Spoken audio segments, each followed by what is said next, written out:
Alright, what we're going to be doing here now is getting these guys transplanted into our 5-gallon bags.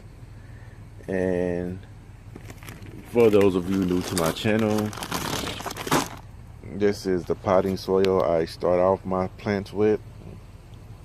Well, I keep most of this dirt through the whole time, but with me doing things like apple trees and lemon trees, I will be switching my dirt. But as far as the peppers go, and I don't know about the watermelon, but as far as the pepper go, I keep them in this soil through its whole life. And this soil is very dry at first.